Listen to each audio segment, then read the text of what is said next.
გამარჯობა, მოგესალმებით, ვიწყებთ ჩვენს მორიგ პირდაპირ ჩართვას. შეგახსენებთ, რომ ეს არის პლატფორმა მშობლის კივრი, რომელიც როგორც სახელწოდება გეუბნებათ, პირველ რიგში შექმნილია მშობლებისთვის. მე გახლავართ თამთა საამიშვილი, ფსიქოლოგი, წარმოადგენ ორგანიზაცია მაგ ჯორჯიას. დღევანდელი პირდაპირი ჩართვის პროცესში შევასრულებთ ფასილიტატორის თუ მოდერატორის ფუნქციას. გაგაცნობთ ჩვენს დღევანდელ სტუმარს, რომელსაც ვიცი, რომ ბევრი იცნობთ არა მარტო ჩვენი პლატფორმიდან, ეს გახლავთ ქალბატონი ირმა გოცირიძე, პედიატრი, რომელიც ჩვენთან თანამშრომლობს, აგრძელებს თანამშრომლობას და უკვე არაერთი ძალიან ინფორმატიული ვიდეო ჩართვა გვაქვს მასთან ჩაწერილი, შეგიძლიათ გადახედოთ ჩვენს ეგრეთ წოდებულ ვიდეოთეკას. დღესაც გესაუბრებათ ძალიან აქტუალურ თემაზე, მე არ მოგულება მშობელებსაც შეიძლება არ აინტერესებდეს ეს თემა. სანამ სტუმართან გადავალთ, გეტყვით, რომ ჩვენი პირდაპირი ჩართვა ითარგმნება ჟესტურ ენაზე, ამისთვის მადლობა ჩვენს თარჯიმას, ლეკუნა ჯაფოშულს და მინდა გითხრათ, რომ მე სიამოვნებით დღეს მოусმენ თქვენთან ერთად ქალბატონ ირმას, რომელიც გვესაუბრება სავალდებულო ანალიზების შესახებ, რა ითვლება სწორ და რეკომენდებულ მიდგომად, აი ამ ბავშვებში ანალიზების გაკეთებასთან დაკავშირებით და შეგიძლიათ გამოაგზავნოთ შეკითხვები ან კომენტარები პირდაპირ აი ამ ჩვენი ვიდეოს ქვემოთ და მე სიამოვნებით წავიკითხა ყველაფერს და ქალბატონ ირმა, რამდენადაც ეს შესაძლებელია აი ამ ახლა ფორმატის გათვალისწინებით დარწმუნებული ვარ, რომ გაგცემთ პასუხს.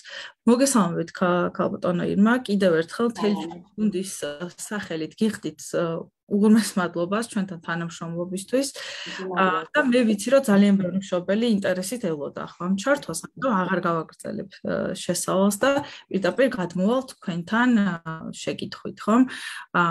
ეს ანალიზები მე მგონი ისეთი თემაა, რომ აბსოლუტურად ყველა მშობლისთვის არის ნაცნობი, მაგრამ აი სად გადის ვარი და რა უნდა ვიცოდეთ, თქვა სხვადასხვა ასაკში რა არის ის რუტინული კვლევები, რომელიც უნდა ჩატარდეს. ალბათ კარგი იქნება აი ამ თემით დავიწყოთ.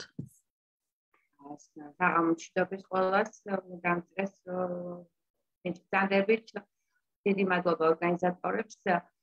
კიდევ ერთხელ ხვდებით და მადლობა ამისთვის თქვენ ორგანიზაციას.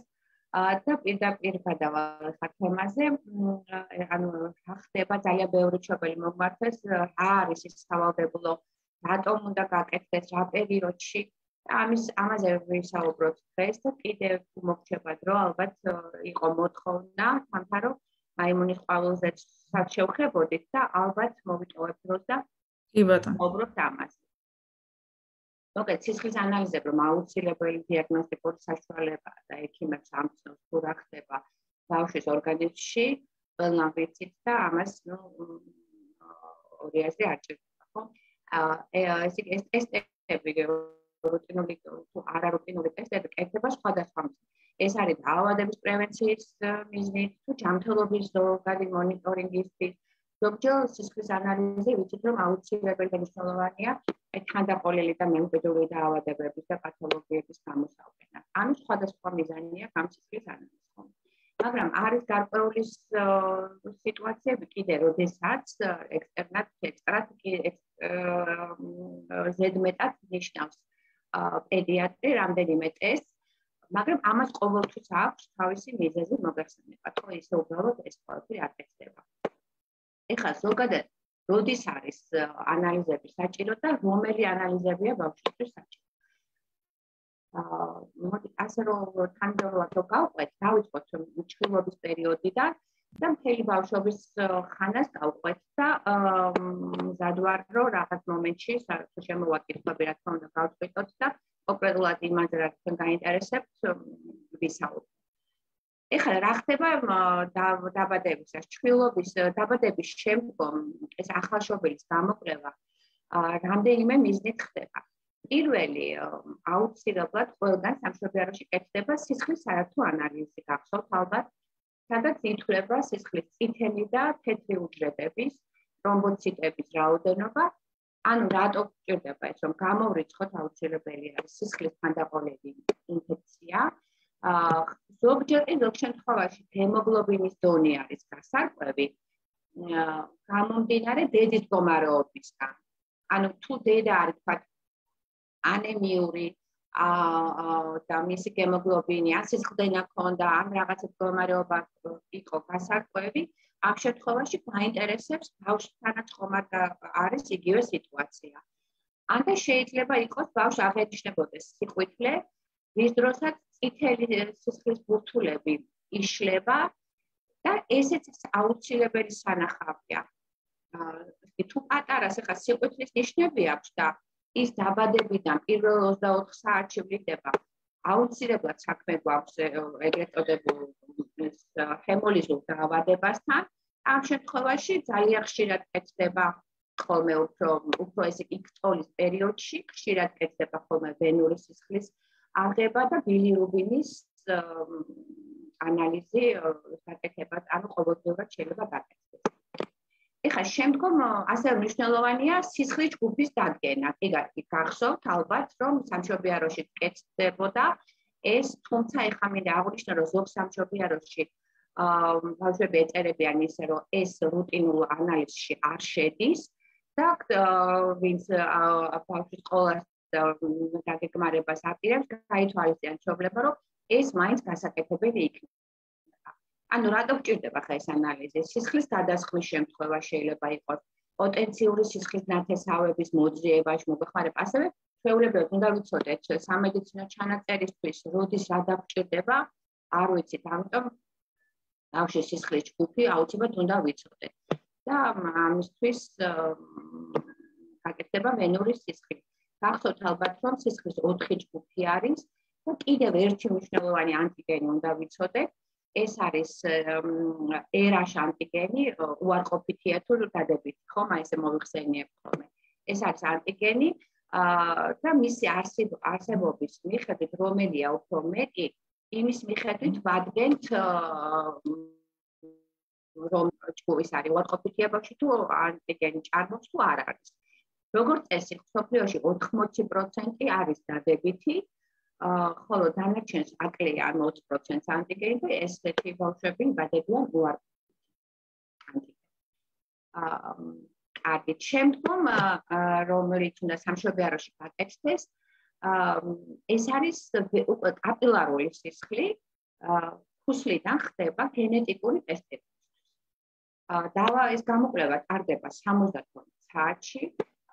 შემდეგ კი სასურველია გამეორდეს, თუმცა ხშირად არ ხდება ხოლმე მშობლებო, მაგრამ იმ შემთხვევაში თუ თქვათ განვითარების დარღვევით ყავს სიბლინგი, ანუ ბავშვის და-ძმა, ანუ უახლოესი ნათესავი, განსაკუთრებულად მათ გასაგონად მინდა ვთქვა, რომ აუცილებლად ლაკვირის ასაკში გაიმეორონ ეს რუტინული კვლევა, რაც ეს გენეტიკური ტესტირება არის. და რადგანაც ზოგიერთი პრობლემა შემდგომ აი ამ ასაკში შეიძლება განვითარდეს და ეს სკრინინგი რას გვიკეთებს, ახლა გვიცავს მძიმე დაავადებებისგან, თავიდან გვაშორებს ზოგ დაავადებას, იმიტომ რომ ესეთი კვებითი თერაპიით გასწორებადია ეს ანალიზი.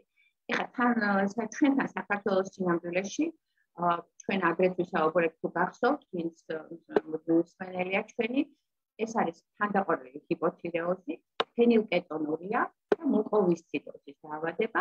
აი ამ სამ პათოლოგიაზე ტარდება დაბადებიდან 72 საათში, ну როგორც წესი, ბავშვებს უკეთდებათ ხოლმე გაწერის შემდგომ, გაწერის დღეს ეს კვლევა. ეხლა ჩვენთან თუ სამ დაავადებაზე კეთდება, რომ არ დავებნეთ ზოგ უცხოურ ქვეყანაში, განვითარებულ ქვეყნებში, რა თქმა უნდა, ძალიან ბევრ დაავადებებზე აკეთებენ. ზოგადად, შეიძლება იყოს 20-22 დაავადებაზე იყოს ეს საყოველთაო სკრინინგი, რომელიც უფასოა და სახელმწიფო ყველა ბავშვს უკეთებს. თუმცა ამაზეც არ უნდა ვინერვიულოთ, რადგან ჩვენთან დაწყებულია უკვე 57 დაავადებაზე. ესე იგი ბავშვის მეტაბოლური დაავადებისა პაკეტი ამას, რა თქმა უნდა, ეს ფასიანია სამწუხაროდ და ამ 57 დაავადებას, რომელიც საერთოდ ნივთიერებათა ცვლის დარღვევასთან ასოცირდება და მეტაბოლურ ცხოველმოქმედების გამო ზედმეტი მეტაბოლური ნივთიერებები გროვდება ან აკლია ბავშვს, აი ამის აღმომჩენი არის ეს დაავადება და ეს ანალიზი უკაცრავ. აქვე მინდა გითხრათ, კი არ შეეხება ამას, მაგრამ სისხლის საერთო ანალიზს, მაგრამ და ზოგადად ტესტირებას, მაგრამ აუცილებლად უფრო გავითვალისწინოთ და ვიცოდეთ. ნუ უმეტესმა თქვენგანმა იცის, რა თქმა უნდა, რომ სმენის სკრინინგიც გაწერის დღეს კეთდება აუცილებლად.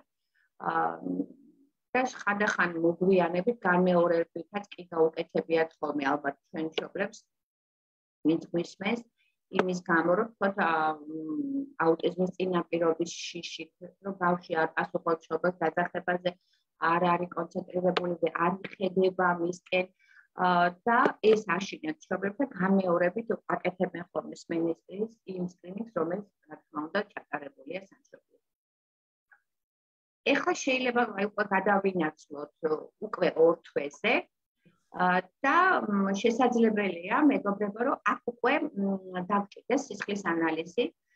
ანუ 2 თვე და ზემოთ უკვე ეს ის დროა, როდესაც ჩხილის ვაქცინაცია იწყება. როგორც წესი ვიცით, რომ ვაქცინაციაზე დაიშვებიან აბსოლუტურად ჯანმრთელი ბავშვები. ეს ბავშვები, რა თქმა უნდა, 10-მდე ისინჯებიან პედიატრის მიერ და ინდივიდუალური მიდგომით გადაწყდება საჭიროა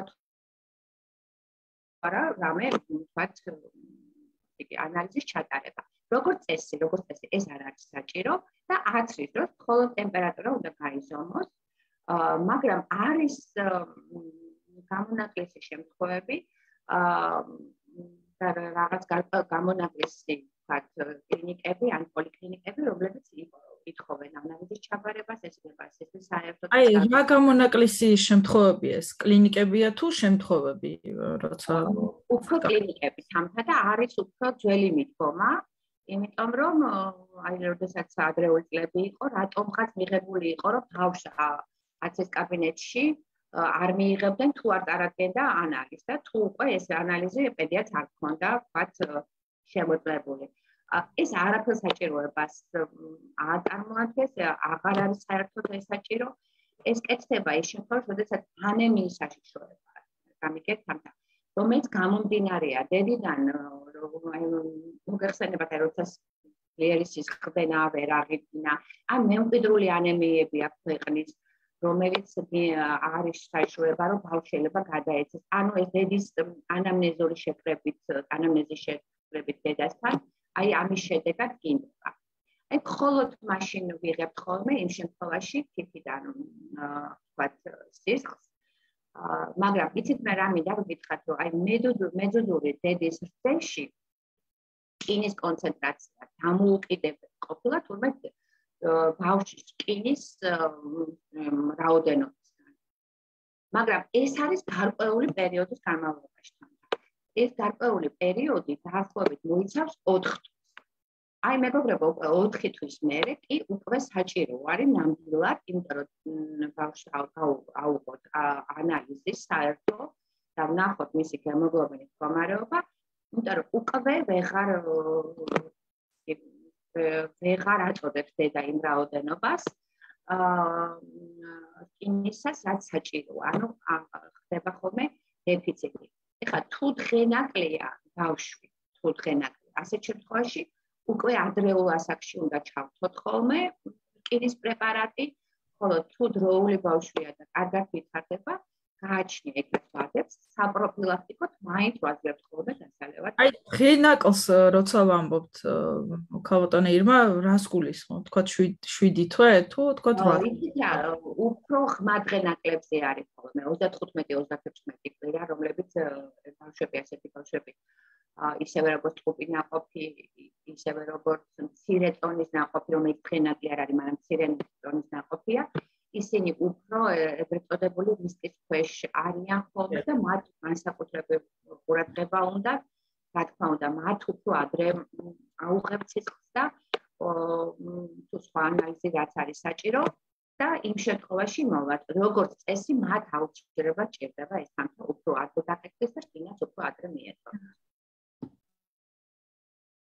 ხო და რაც შეეხება რუტინულად, როდესაც ტიპური განვითარების ჯანმრთელი ჩვილი ყავს, როგორც გითხარით, 4-დან რომელიღაცა თვეზე სასურველია 4 თვეზე პირველი ანალიზის სისხლის საერთო გაკეთდეს.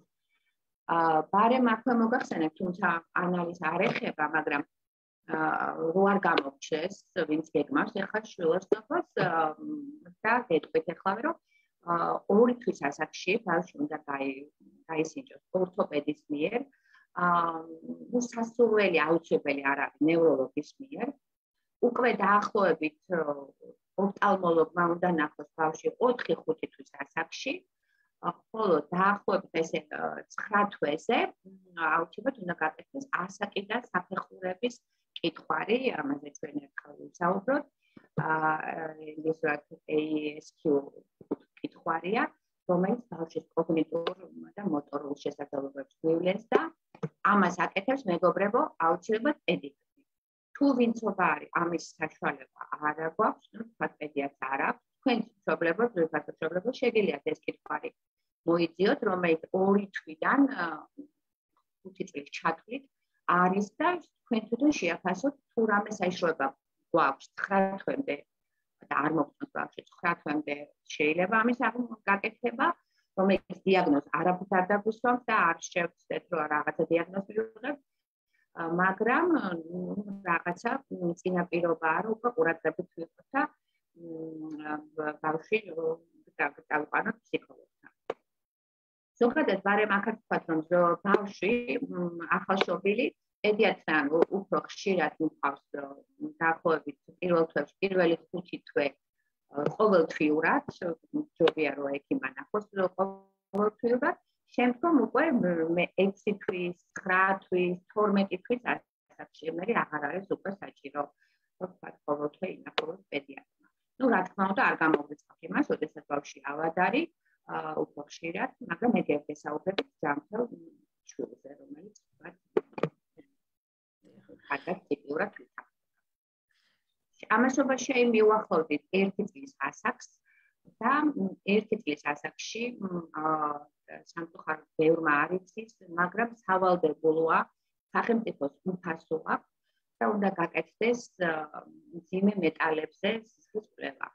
როგორც არის ტყვია და კადმიუმი. ეხლა კადმიუმი ამ ეტაპზე სახელმწიფოს არ აქვს უფასიანი, მაგრამ ტყვიის ანალიზი კეთდება, შეგიძლიათ მოიძიოთ, ან და მე ვთქვათ კლინიკასაც უნდა გაკეთდეს. უფასოა დიახ და მნიშვნელოვანი არის ეს მძიმე მეტალებით მოწამლა, შეიძლება მოქცეს სერიოზული პრობლემები, როგორც არის განვითარების შეფერხება, სისხლის დეფექტები, შეიძლება სიცოცხლისათვის საშიშით იყოს.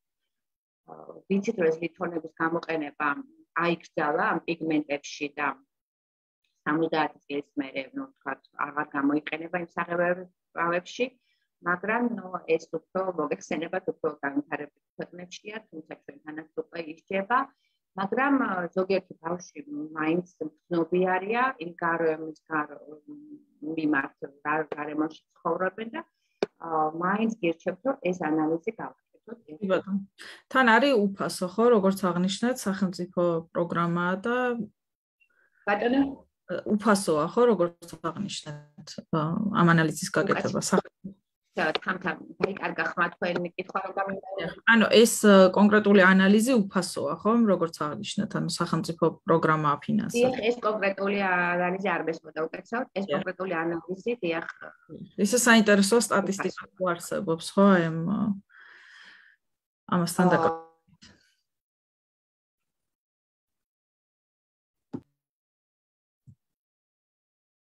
ხოც ტექნიკური ხარვაზე გვაქვს, როგორც ხვდები.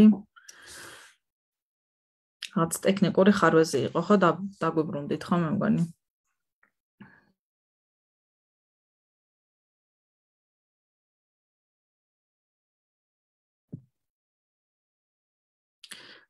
ქალტანეირმა გესმით, ხო, ახლა ჩემი ხმა?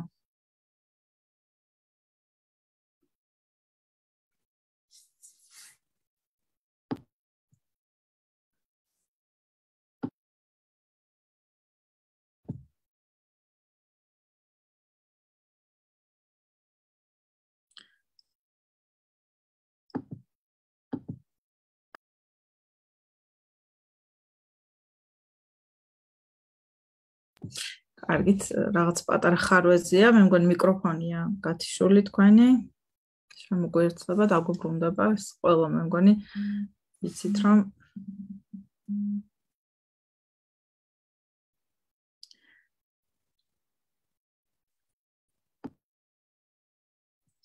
კარგით, სანამ ეს ტექნიკური პრობლემა მოგვარდება, მინდა გითხრათ, რომ შეკითხვებს გადავხედე და რამდენიმე წუთში წავუკითხავ ქალბატონ ირმას და დარწმუნებული ვარ, რომ ამ უმწურო პასუხს გაგცემთ აი ამ ფორმატის გათვალისწინებით, ხო, რამდენადაც შეუძლია.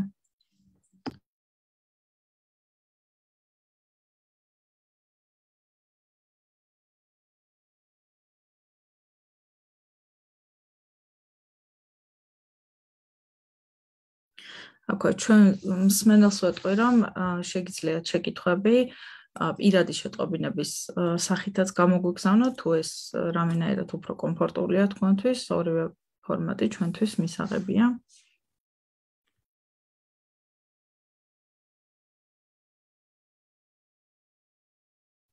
მოგესალმებით ვინც ახლა შემოგვერთა გეტყვით რომ რაღაცა პატარა ტექნიკური ხარვეზი გვაქვს დაგვიბრუნდება ახლა ჩვენი სტუმარი გახლავთ ქალბატონი ირმა გოცირიძე პედიატრი ძალიან საინტერესო თემაზე ვსაუბრობთ მაგრამ რას ვიზამთ Zoom-სთან ახლავს ესეთი სირთულეები 1-2 წუთით დაველოდოთ და იმედი ვიქონიოთ რომ დაგვიბრუნდება ქალბატონი ირმა მანამდე შეგიძლიათ გადახედოთ სხვების კითხვებს კომენტარებს და თუ თქვენს გაქვთ რაიმე კითხვა შეგიძლიათ რომ მოგწეროთ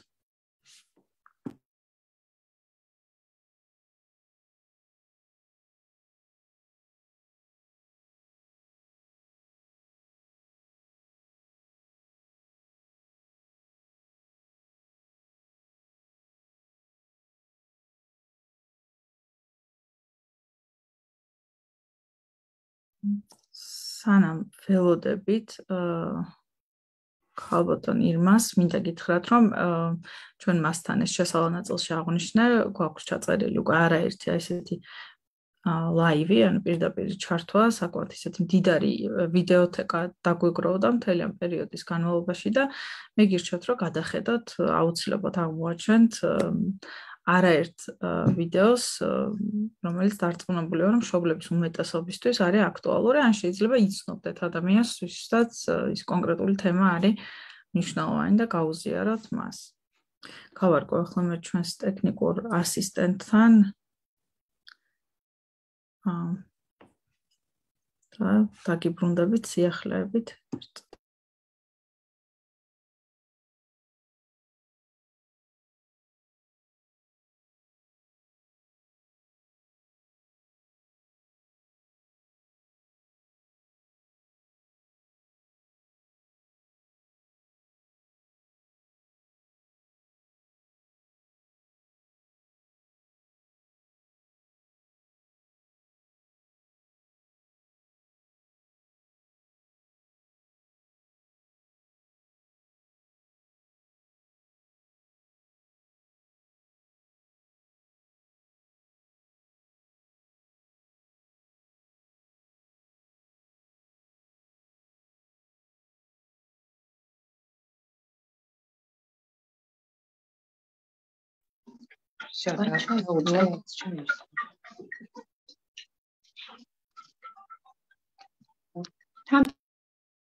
დაგვიბრუნდით, ხო?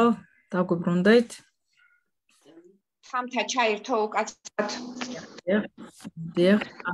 ბოდის გიხდით. არა, უშავს, რას ვიზამთ? მე მგონი ამ ეს პანდემიის პერიოდი ყველანი ვიყენებთ ამ დისტანციურ საკომუნიკაციო საშუალებებს და ვიცით, რომ ტექნიკური ხარვეზებისგან არავინ არ არის დაზღვეული, არა უშავს, შეგვიძლია გავაგრძელოთ, ხო? ერთი წლის მაპატიებთ, დიახ, გადავედი. ასაკზე ვსაუბრობდით, ხომ? ჩვენ აღნიშნეთ, რომ არის სავალდებულო ანალიზი ამ ძიმე მეტალებზე, რომელიც ფინანსდება სახელმწიფოს მიერ და ყველა მშობლად თქვენ ურჩევთ, რომ უყაროთ კონკრეტული ანალიზი.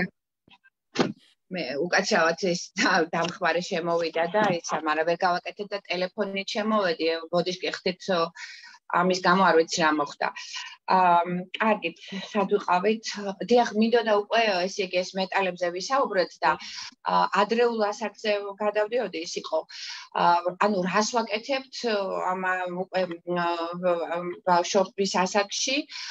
თუ ესე იგი ბავშვს წინასწარ განწყობა აქვს რაღაცა გენეტიკური მაგალითად, აი თქვათ მშობლის დიაბეტის შემთხვევაში, ხო? ამ შემთხვევაში არის ხოლმე თქვათ საჭიროება რომ გაკეთდეს ბავშვის ანალიზი. აუცილებელია ამ შემთხვევაში გავითვალისწინოთ ესე იგი შაქრის გაზომვა და ანუ პირველი ტიპის დიაბეტი რომ გამოვრიცხოთ და შემდგომი მონიტორინგი ან სულ უნდა ვიყოთ ყურადღებით კლინიკურ სიმპტომებს ჩაუხმავდეთ, დავაკვირდეთ და ყოველთვის უნდა გქონდეს პედიატრთან თუ ენდოკრინოლოგთან კავშირი, რომ არაფერი არ გამოგრჩეს. რუტინულად ამ დროს შემთხვევით, ამ დროს ზუსტად კონკრეტულად ამ შემთხვევაში კეთდება ხოლმე შარდოვანის დონის დადგენა, რომელიც ხდება როგორც შარდიდან, ისევე სისხლიდან, რათა დავწმუნდეთ თუ ჩვენი ბავშვის თირკმელი როგორ მუშაობს, როგორ ფუნქციონირობს. ანუ ესეც სავალდებულოა. ეხლა თუ მშობელს მაგალითად აღენიშნება ჰიპერ ან ჰიპოთირეოზი, ასეთი მდგომარეობაც გვაქვს, გახსოვთ ალბათ მშობლებო და თამთასაც ემახსოვრება რომ ჩვენ ამ თემას მივუძღვენით გარკვეული დრო, ესეც აუცილებლად უნდა იყოს გათვალისწინებული, რადგან ეს პათოლოგია ნებისმიერ დროს შეიძლება გამოვლინდეს და რა დრო კლინიკა უფრო რა არის, რომ თქვა ძილის დარღვევა ხდება, ხშირი ოფლიანობა, გაძლიერებული თქვა მადა, მაგრამ წონის დეფიციტი იწყება, ან კუჭის მოქმედების გაუარესება, თქვა ყაბზობა, ან რაღაცა მუდმივი დაღლილობის შეგრძნება, თქვა ეს სიმპტომები არის და თან ვიცით რომ ჩვენ რომელიღაცა მშობელს გვაქვს ეს დაავადება განსაკუთრებით მაშინ უნდა გავუკეთოთ თუმცა რუტინულად აუცილებლად მეგობრებო 12-13 წლის ასაკში ანუ გარდატეხის ასაკში ჩვენ ამაზე ადრე ვისაუბრეთ აუცილებლად უნდა გაკეთდეს ანუ ორი გორმონის კვლევა ეს არის FT4 TSH ფარისებრ გორმონები და ძალიან კარგი არის ანტიტპო ეს არის კიდე ანტისხეული რომელიც როდესაც დაავადება პროგრესირებს, მაშინ იმატებს ხოლმე. ნუ თუმცა იშვიათად გვაქვს რომ ანტიტპო მომატებულია, მაგრამ უცხოური გაიდლაინებით ითხოვენ და ახლა ალბათ ჩვენთანაც უკვე წავა ეს ტენდენცია რომ ანტიტპო გაკეთდეს. კიდევ რა არის კიდე სისხლის ხმა არ გვესმის? გამოიყენება ჩვილობის და მწვავანი ასაკის შემთხვევაში, როდესაც ბავშვი უკვე ეწყება ან დერმატიტები, ან გარემოს, თქვათ, რამე ალერგია, კვებითი ალერგიები. ასეთ შემთხვევაში, თქვათ, კეთდება ხოლმე იმუნოგლობულინი, ეს სინჯის აღება ვენური სისხლიდან, რომელიც უკავშირდება ალერგიულ რეაქციებს და ასევე ვეძებთ ხოლმე სისხლში სპეციფიურ თეთრ უჯრედებს, ეგრეთ წოდებულ ეზინოფილებს, რომლის ზრდაც იწვევს ალერგიას. ნუ სხვა რამესაც იწვევს ეზინოფილებს და მაგრამ ამ შემთხვევაში თუ თანხვედრა ეზინოფილების მატებას და იმუნოგლობულინის მაღალ დონეს, მაშინ მართლა ალერგიასთან გვაქვს საქმე. აი არ გაგვიკვირდეს, მაგრამ როდესაც ასაკი ემატება ბავშვს, ხდება პედიატრიული ლიპიდური პროფილის ტესტის გაკეთება. ესე იგი, ადრე ეს ლიპიდური ტესტირება არასაჭიროდ ითვლებოდა, მაგრამ უკვე ეს აქსელერაციის პირობებში, როდესაც არაჩანს აღიაცხოვრების წესი არის, როდესაც ბავშვებს ეს ფასტ-ფუდი შეუყვარდათ, თორსა სიმსუქნისა და მაღალი შაქრის მატება ხდება სამწუხაროდ ბავშვთა ასაკში, მიჩნეულია მაღალი ქოლესტერინის რისკის ქვეშ რო არ დავაყენოთ ჩვენი ბავშვები, ამ ქოლესტერინის სკრინინგის შემოწმება. ესე იგი, ეს ქოლესტერინი იცით, რომ ჩვეულებრივ ცხიმს სისხლში არსებულ ცხიმს უწოდებენ, რამდენიმე ფუნქციას ასრულებს, რა თქმა უნდა, სასარგებლოა ძალიან, არსებობს ეგრეთ წოდებული კარგი ქოლესტერინი ბრალებში და ცუდი ქოლესტერინი, ანუ დაბალი სიმკვრივის და მაღალი სიმკვრივის და ორივე უნდა განისაზღვროს. ანუ ეს ანალიზი მეგობრებო კეთდება 9 ან 11 წლიდან 9-9 და 11 შორის და აუცილებლად უნდა გავიმეოროთ 17 წლის ზემოთ. ანუ ორჯერ კეთდება ბავშვობის ასაკში. ხაი, ვიცით რომ ბავშვობის ასაკი მოიაზრება 18 წლამდე. დიახ.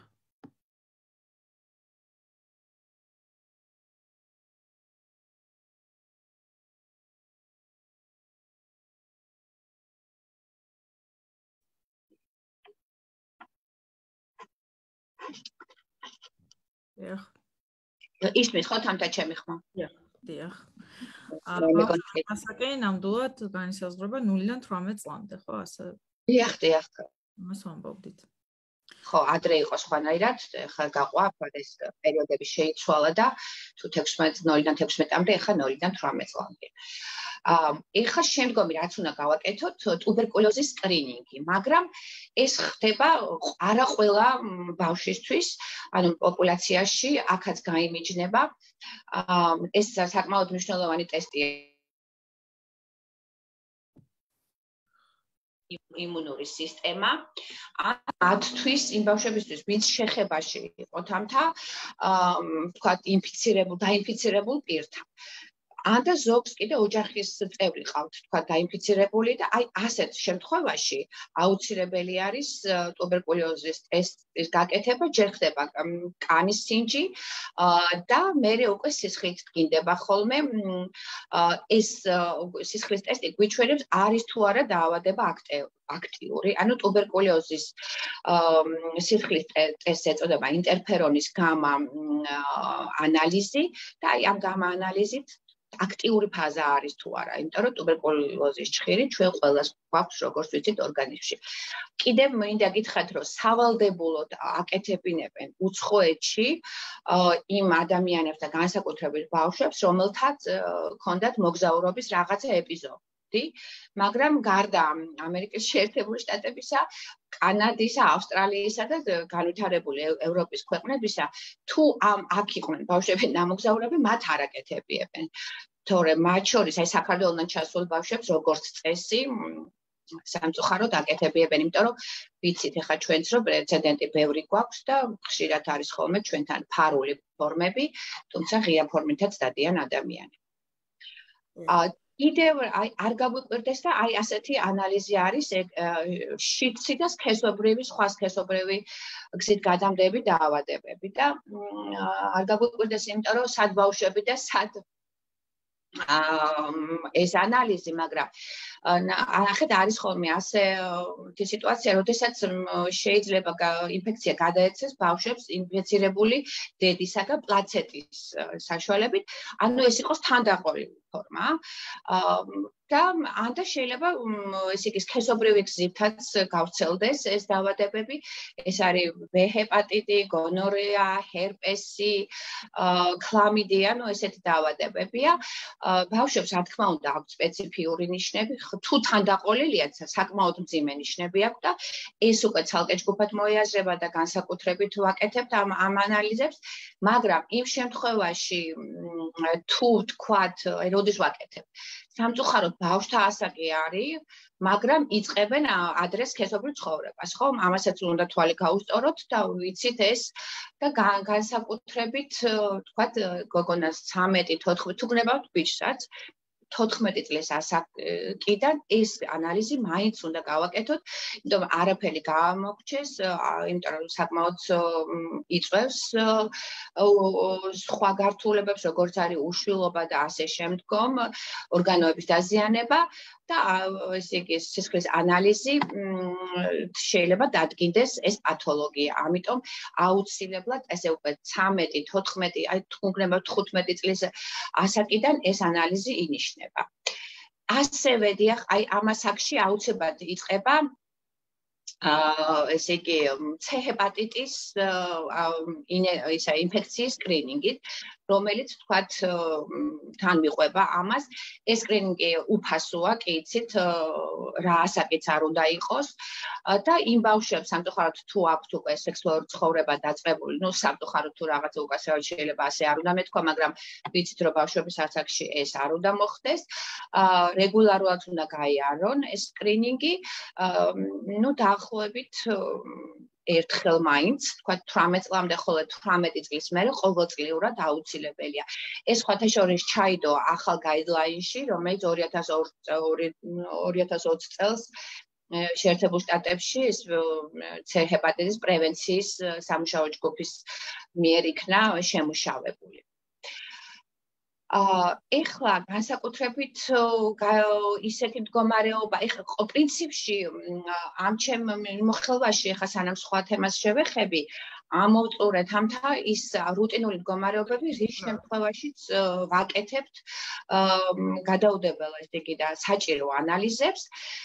მაგრამ არის ესეთი მდგომარეობები, რომლებიც თქვა არ უნდა დაიბრუნოს მშობლები, როდესაც გადაუდებლად გჭირდება სასწრაფოდ გავაკეთოთ ანალიზები.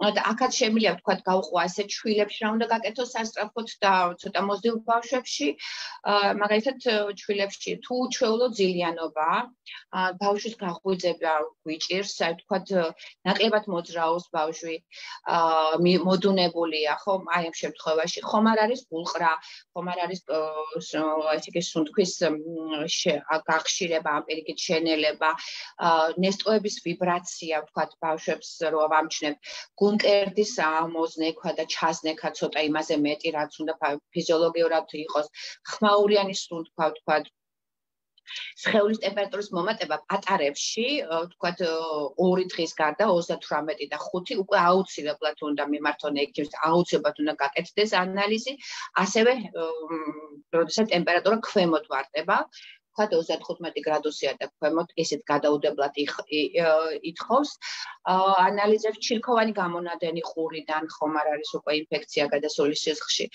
თუ ჩვილია და ჭიპის პრობლემა, ონფალიტი, რომელსაც ქვია, თქვა გაწითლება და იქიდანაც გამონადენი. ეხლა ან კანზე რამე უხვი ჩირქოვანი გამონაყარი, ესეც აუცილებლად ითხოვს ანალიზს. ხოლო რაც შეეხება ეხლავე დავამთავრებ, აი ცოტა მოზრდილ შეკითხვებს, კი ბატონო. და ეხლავე მოგისმენთ თამთა. ცოტა მოზრდილ ასაკში უკვე ბავშვებს, როდესაც ტემპერატურა 5 დღეზე მეტი თუ არის, უკვე სავალდებულო არის რომ გაკეთდეს ანალიზი. ბავშვებშიც ცოტა მოზრდილ ასაკშიც აქაც უჩვეულო ძილიანობა, აქაც მოდუნება, საკვებზე და სითხეზე თუ უარს ამბობენ და არ უნდათ თქვათ ჭამა რაღაცა მიზეზის გამო, რომელიც არ ხდება, ეს მათ რუტინულობაში არ აქვს. ღებინება ყველა საკვების ლუკმის მიღების და სითხის მიღების შემდეგ. აი თუ ასეთი სიტუაციები, ასეთ შემთხვევაში განსაკუთრებით არ უნდა ორი აზრი რომ პედიატრს უნდა მიმართონ და გაკეთდეს ანალიზები. გისმენთ თამთა? დიახ.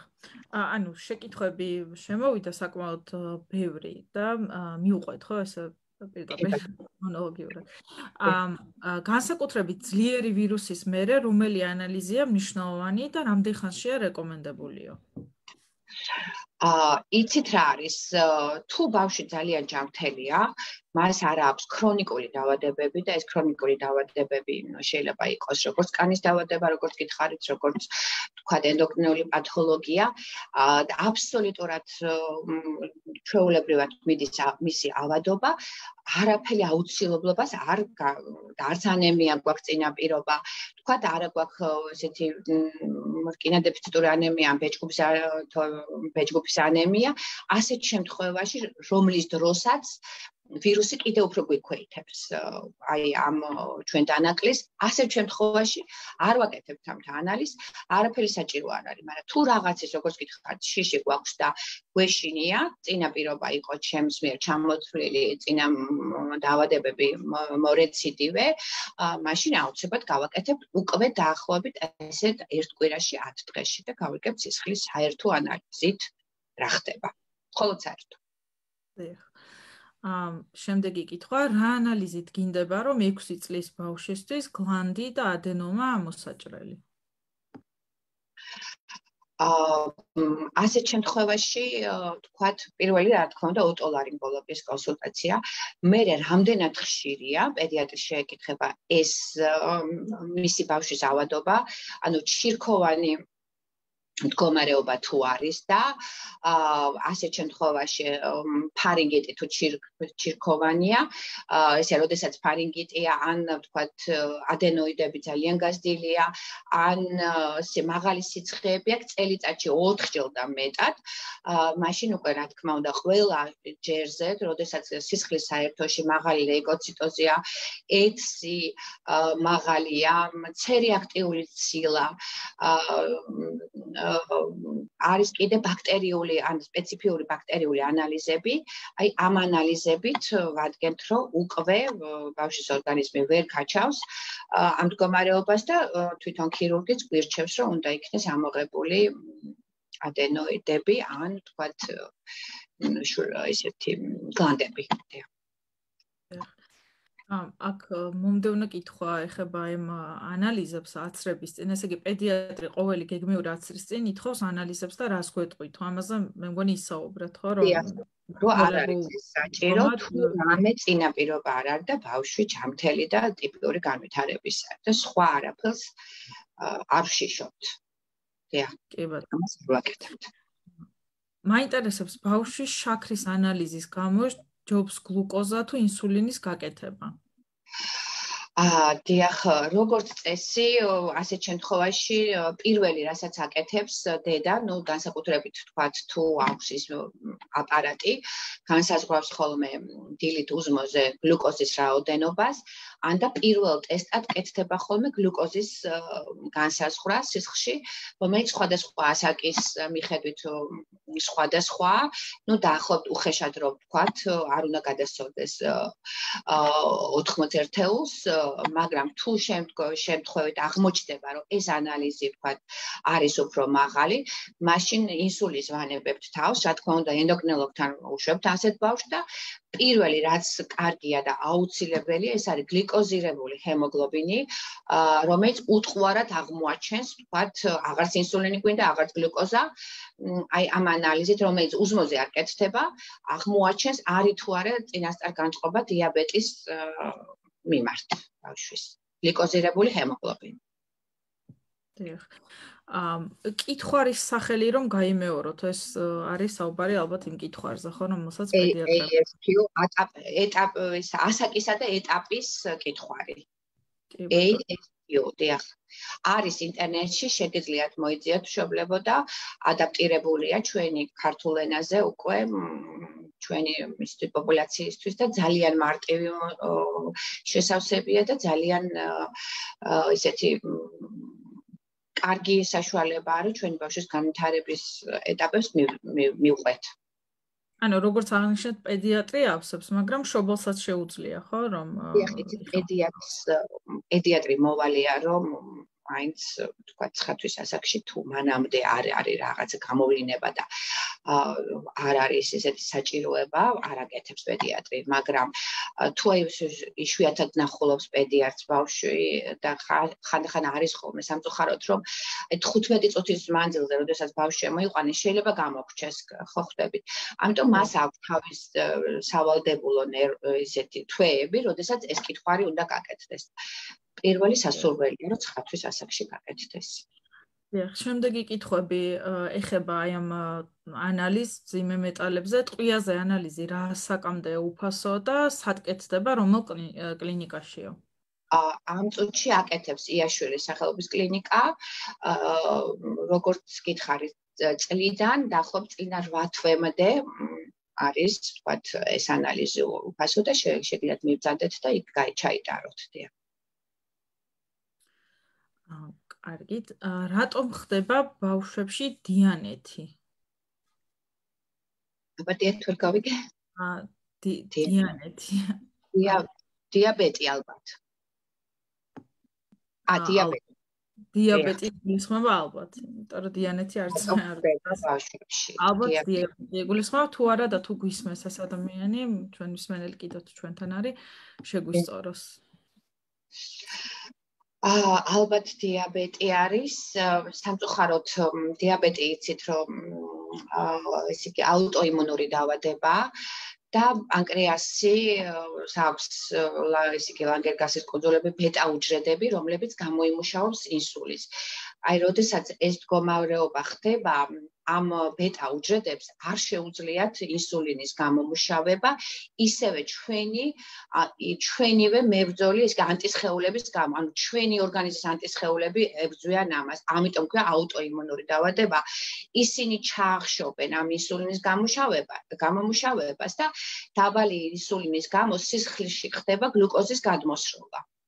Აი ეს მექანიზმია და თქვენ ალბათ გსმენიათ უკვე ახალი ოპერაციებიც არის უკვე საუბარი თქვა ამ ბეტა უჯრედების ჩანერგვა, გადანერგვა თქვა ამ ლანგერგასის კუნძულების და მთელი რიგი ესე იგი უკვე იწყება ამაზე და არის ცდილობები რომ ეს გააკეთოთ, ჯერ კიდევ არ არის ესე 100%-იანი დადებული შედეგები, თუმცა ზოგი უკვე წარმატებით დასრულდა და ასეთ შემთხვევაში რახან ინსულინის დონე ვარდება, თუმცა შედეგად ჩვენ ხელოვნურად შევყავს ეს ინსულინი რა და დღეში 2-ჯერ, 3-ჯერ, ზოგს შემთხვევაში 4-ჯერ.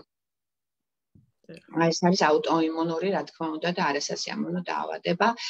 გენეტიკური განწყობა აქვს, პირდაპირ უშუალოდ შეიძლება არ გადავიდეს, მაგრამ აი ეს განწყობა მუდმივად მიყვება ბავშვს, ანუ რაღაცა სტრესული სიტუაცია, რაღაცა ტრავმა, ვირუსული ინფექცია, ეს არის ტრიგერი და უცებ იწყება ეს დაავადება, როდესაც დედას ან მამას ეს პათოლოგია აქვს.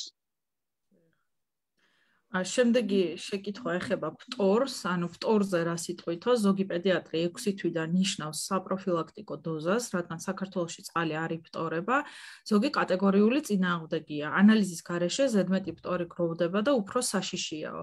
ზოგი ანალიზითაც კი წინააღმდეგია ეს კითხვა.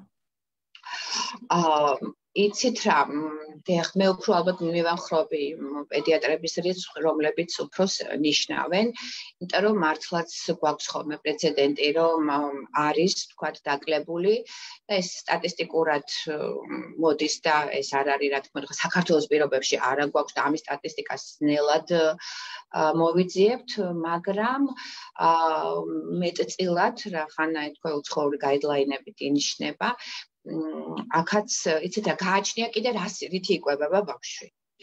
აი თუ ძუძუს ბავშვია, მაშინ სავალდებულოს კი მიგვაჩნია ხანდახან რომ დავნიშნოთ. თუ ფორმულას ჭამს, იქ იცით რომ საკმაოდ არის ყველაფერი დამატებული, მათ შორის ფტორიც და ყველა ვთქვათ ის ელემენტი თუ ვიტამინი რაც საჭიროა ბავშვისთვის და მაშინ შეგვიძლია რომ არ დავნიშნოთ. მაინც ინდივიდუალური მიდგომით, მაგრამ ძუძუს ყვების შემთხვევაში მაინც ურჩევდი, რომ ალბათ მივახებინოთ. დიახ. კარგით, ამ ეტაპზე ჩვენი თემატური კითხვები ჯერჯერობით ეს იყო, თქვენ თუ რაიმეს დაამატებთ და მე რადგან დავუპირდით მსმენელს, რომ მაიმუნის ყვავილის შესახებაც უნდა 2 სიტყვით გვესაუბრა, ბოლოსკენ მოვიტყოთ. კარგით. ეხლა რა მინდოდა თქვენ ჩვენ მშობლებისთვის მე თქვა და გამეზიარებინა ალბათ მე უამრავ მშობელი გვისმენს რომელთა შვილებსაც განვითარების შეფერხება აქვს ზოგს აუტიზმი და ხშირად ისმება ხოლმე კითხვები შემოდის თამთა ეს არ არის რუტინული ანალიზები რასაც ვთქვათ ამ მშობლებს მათი შვილებისთვის ურჩევ მაგრამ მაინც მინდა რომ რაღაც ამ თემასაც შევეხო როდესაც ესე განვითარების დარღვევასთან გვაქვს საქმე მშობლები არიან ძალიან დაბნეულები ეძებენ რა არის და ამიტომ ალბათ ვივლი აი ამ საკითხებსაც პირველი რაც მინდა ვთქვათ უთხრა მშობლებს რომ ზოგჯერ არის ხოლმე ესეთი მიდგომა რომ რა გვინდა რომ ეს გავაკეთოთ ვთქვათ აუტიზმის დიაგნოზის შემთხვევაში რომ მაინც ვერაფერს ვერ შველით მაინც არაფერის კორეგირება არ ხდება და ჯობია რომ ვთქვათ თერაპიებით მოხდეს ბავშვის დროის და მატერიალური რესურსის ჩანაცვლება მაგრამ ალბათ მაინც გირჩევთ გირჩევთ, რომ რაღაცა ტიპის ანალიზები გავაკეთოთ, იმიტომ რომ აი მაგალითად რატო? თქვათ იგივე მეტაბოლური დარღვევები, მეტაბოლური ანალიზები, რომელიც უკვე ზემოთ ვახსენე, ეს არის ის ნივთიერებები, რომლის დეფიციტი ან მეტობა შეიძლება იყოს ძვირფასო მშობლებო და ეს აბსოლუტურად ან ესე კვებით კორეგირდება ხოლმე, ან და ზოგი იშვიათ შემთხვევაში ხდება მედიკამენტის მიწოდება. ანუ ეს უკვე აღმოჩენაა და ეს უკვე ამბავია, იმიტომ რომ თუ ეს ამ ანალიზში რაღაცა ზედმეტი იქნება, უკვე რაღაცნაირად თქვათ ამ კუთხით მივხვდებით და შეიძლება სულაც ეს იყოს განვითარების შეფერხების მიზეზი. როგორც გითხარით, აუცილებლობა არ არის თუ უკვე მაღალი ასაკის არის ბავშვი, მძიმე მეტალებზე გაკეთდეს ანალიზები ამ შემთხვევაში, თუმცა მაინც ითხოვენ ხოლმე მშობლები, მაინც აკეთებენ. იმიტომ რომ ნახეთ თქვენ იცით რომ საქართველოში ჩატარდა UNICEF-ის მიერ კვლევა, სადაც იყო აღებული როგორც ჯანმრთელი პოპულაცია, ისევე თქვათ განვითარების შეფერხებით და აღმოჩნდა რომ აი მაგალითად მაღალმთიან აჭარის რეგიონში ჯანმრთელი პოპულაციას უფრო მეტი ჰქონდა სისხლში თქვათ ტყვის და ვერცხლისწყლის შემადგენლობა, ვიდრე განვითარების შეფერხების ან აუტისტური სპექტრის ბავშვებს. ამდენად ეს თეორიაც ნელ-ნელა უკვე თქვათ წარსულში გადადის, მაგრამ ზოგჯერ მაინც თქვათ ბავშვებს თუ რაღაცა კლინიკა არის და რაღაცა მაინც თქვათ შეიძლება რომ მძიმე მეტალებზე გავუკეთოთ ანალიზი. ხშირად არის ხოლმე ესეთი მომართვიანობა თამთა რომ ხო არ არის აი თქვათ MRT გავუკეთოთ ჩვენ ბავშვს და ხო არ არის რაღაცა თქვათ მდგომარეობა ან ჟანგბადი არ მოეწოდება, ასეთი შეკითხვები შემოდის ხოლმე ტვინს და შეიძლება ეს იყოს რაღაცა განვითარების და შეფერხების მიზეზი და ხომ არ გავაკეთოთ ეს ანალიზი, MRT კვლევა.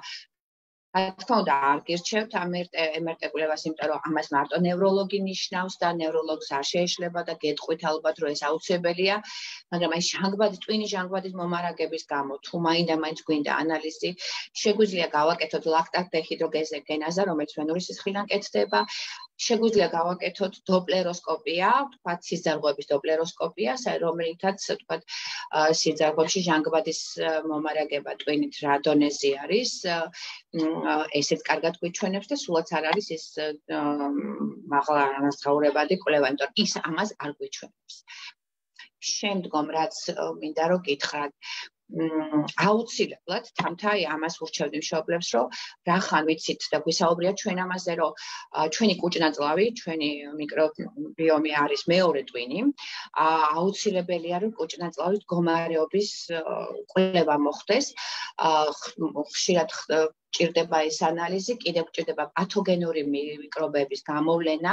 იცით რა, არიან ჩვენ ორგანიზმში ჯანმრთელი და პათოგენური მიკრობები, გააჩნია მათ რაოდენობას და გააჩნია მათ მიერ გამომუშავებული ნივთიერების ტოქსიკურობას. ანუ ზოგი ისეთი ბაქტერია არის, რომელიც გამოიმუშავებს დიდ რაოდენობას ტოქსინებს და ეს პირდაპირ ასოცირებულია ქცევებთან და ქცევის დარღვევებთან. არის კიდე ასეთი ანალიზი ლითიუმის დონის კვლევა სისხლში, რომელიც ზოგ შემთხვევაში არ არის აუცილებელი, ზოგ შემთხვევაში სასურველია და ამას წყვიტავთ პედიატრები და კიდევ ალბათ აინტერესებთ გენეტიკური ანალიზის გაკეთება მშობლებს, ეს არის მთელი გენების კვლევა, რომელიც ძალიან ძვირი უჯდებათ ანალიზებს და არ არის მიზანშეწონილი, მაგრამ არის რაღაცა ამ ანალიზს ქვია სრული ეგზომის სეკვენირება, შეიძლება ასე იციან მშობლებმა, ხანდახან ჩვენი გენეტიკოსები აქვთ საშუალება, რომ გაგვიკეთონ ასეთი საჩუქარი და რამდენიმე კლინიკა შეუძლია ესეთი საჩუქარი გავუკეთონ ჩვენ მშობლებს, როგორც წესი საკმაოდ ძვირი ჯდება, მაგრამ შეიძლება ზოგიერთი იმ გენის თქვათ ანალიზის გაკეთება, სადაც უფრო პროცენტულად არის თქვათ დაზიანება და რომელიც დაკავშირებული არის აუტისტურ სპექტრთან, ან სუფთა აუტიზმთან. არის კიდე X-ყიფე ქრომოსომის სინდრომზე კვლევა, ესეც რა თქმა უნდა გენური ანალიზია და ხანდახან თქვათ არის ხოლმე რომ მართლა შეჭიდული არის ამ ბავშვის გენი დაზიანებულია და X ქრომოსომასთან არის შეჭიდული და ასეთ შემთხვევაში რა გავაკეთოთ ბოლოს გამოსავალი არის თუ არ არის. იცით რა, თუ არის საშუალება, თუ აი თქვათ, მაინც გირჩევთ რომ გავაკეთოთ, იმიტომ რომ ალბათ იცით უკვე, იმიტომ რომ მშობლების ჯგუფი არსებობს რამდენიმე, სადაც მუდმივად იგდება, განახლდება ხოლმე, ან მშობლები ერთმანეთს უზიარებენ და უკვე არის ისეთი მედიკამენტები, რომლებიც უშუალოდ გენზე მუშაობს. აი იქნება მალე ისეთი მედიკამენტი, რომელიც X ყიფე ქრომოსომაზე იმუშავებს და ეს გასწორებადია. ანუ უკვე გენურ მუტაციებს ასწორებს ჩვენი მომავლის მედიცინა. ამდენად მაინც უპრიანია თამთა რომ ალბათ გავაკეთოთ ეს ანალიზი, თუ ამის საშუალება არის. აუცილებლად ეხლა თუ რაღაცა თქვათ ქცევებია, ნევროლოგიურ EEG-ს კვლევა, თქვათ ხო, ეპილეფსიის გამორიცხვა, რომელიც ფარულია ხანდახან არ ჩანს. ასეთ ნევროლოგი ნიშნავს პერიოდულად ხანდახან არ ხდება ხოლმე დანიშნა, ესეც შეიძლება მოიაზროს, რომ ესეც ურჩიოთ, თქვათ ეს კვლევაც გააკეთოს მშობელმა. კი ბატონო. უგრმესი მადლობა, ქალბატონო. საფარვისთვის კი აუცილებლად მოვიტოვოთ რამდენიმე წუთი. მე მესმის, რომ ეს ანალიზების თემა ძალიან ვრცელია, მაგრამ მე მგონი ძირცეთ საკითხები დავფარეთ, ხომ? რუტინული პასუხი გაიცით. ახლა აი მაიმუნის ყვავილის შესახებ რა მსმენელმა გთხოვა და რატომ დაგვრჩა და მე მგონი არ ვიცი, გახდა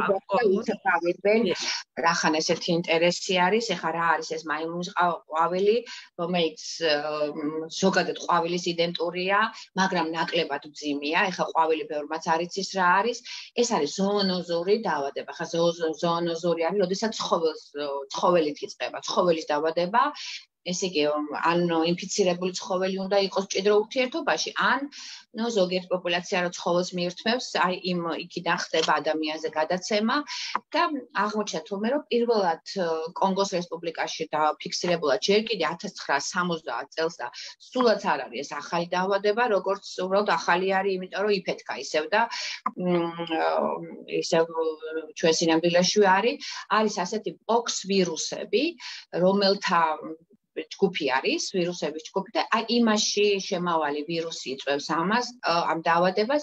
მისი ამ პოქს ვირუსებში შედის ეს ნატურალური ყვავილი, არის თურმე მაიმუნის ყვავილი, როგორც უკვე ვიცით, ძროხის ყვავილი ყოფილა, კამეჩის, აქლემის.